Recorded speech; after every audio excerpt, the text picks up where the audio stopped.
Hi, today I'm going to be propagating my Monstera Laniata. So, Laniata. I always seem to get this part wrong. But I absolutely love this plant. So I had got this as a tiny cutting, if I'm not mistaken. The cutting was literally just this small when I got it. With the roots hadn't formed.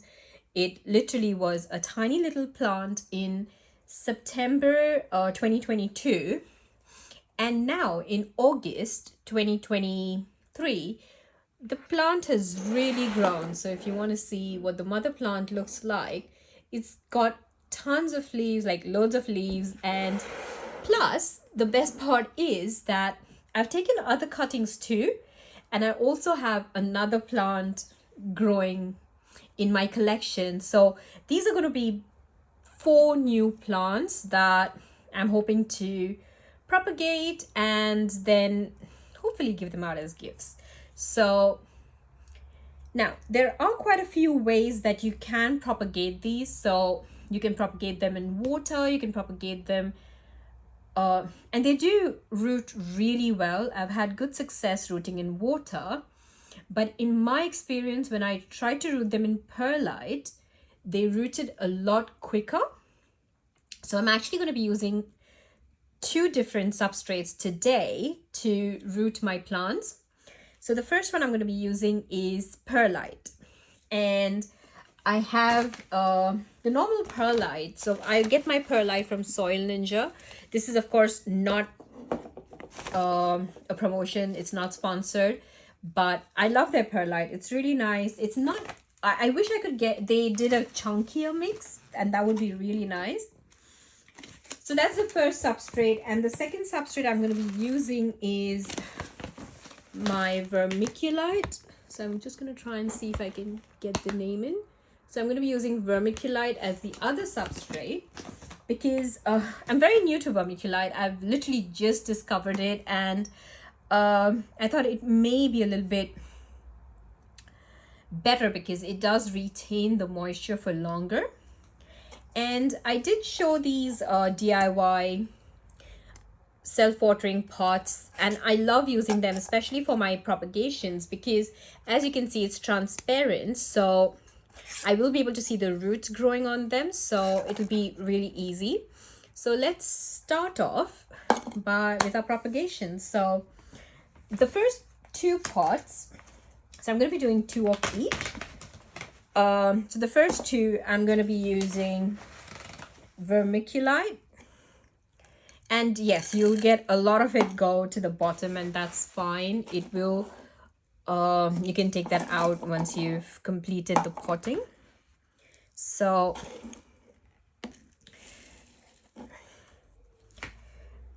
that's, now one of them is a top cutting, which is, I do have 4 cuttings. So one of them is a top cutting though, and that's okay. That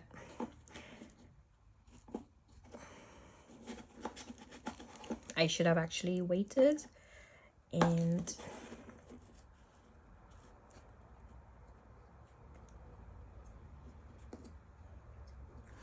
I'm going to complete this one a little bit off camera because I'm struggling right now to put it back in. So this is the second cutting, again in vermiculite. So I do have these pieces that cut, the stems are a little bit longer than I would have liked, but I'm absolutely fine with that. So I'm just going to pot this up now. I'm going to cover it right to the top. There we go. It's fully covered, and it's okay with the little shoot coming out. And what I'm now going to do is, this is going to be the tricky part, is emptying this out over here. You'll always find some of the substrate in your cash jar, but there we go.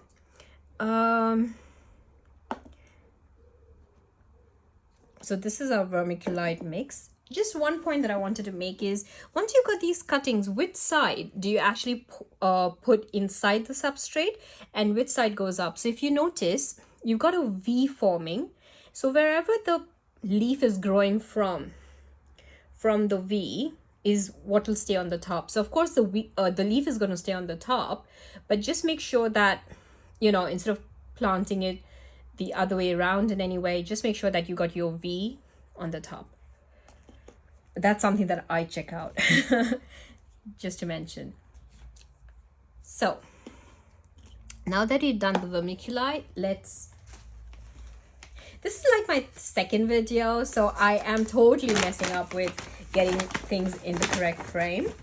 So usually what I do with the perlite though, because perlite can be very dusty, especially with the fine particles, I do moisten it, which I haven't done today, but so I'm going to be using it dry, but it's actually quite far away from me, so I'm hoping it's going to be okay. So I put the perlite in. This one's going to sit nice and inside. Yep. And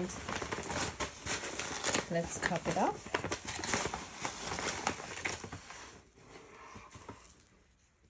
So it's literally, you see the dust that comes off? It's ridiculous with perlite. So,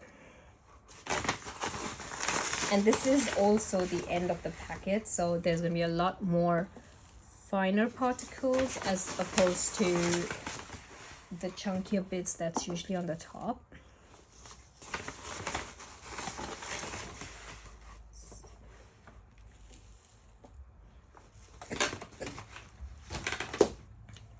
Okay, so that's pretty much it.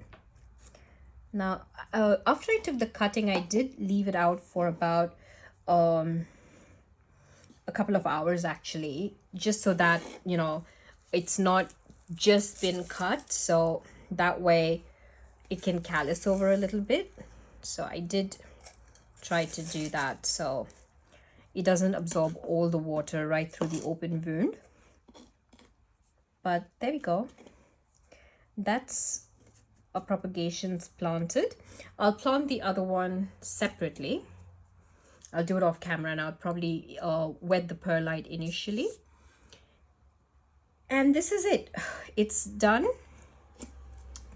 And I will put up an update as to how it's growing and which one starts rooting. I will definitely try my best to upload that as well. The very next step after this is to simply water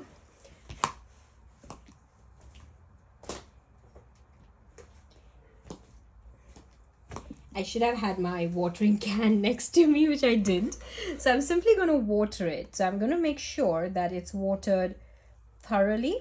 So I'm going to go as slow as I possibly can. And just so that, you know, I mean, it's thoroughly watered.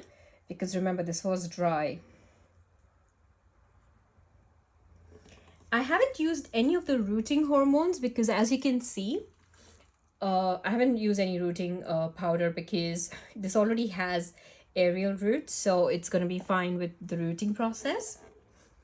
And this is simple tap water. I haven't, it's not distilled or filtered.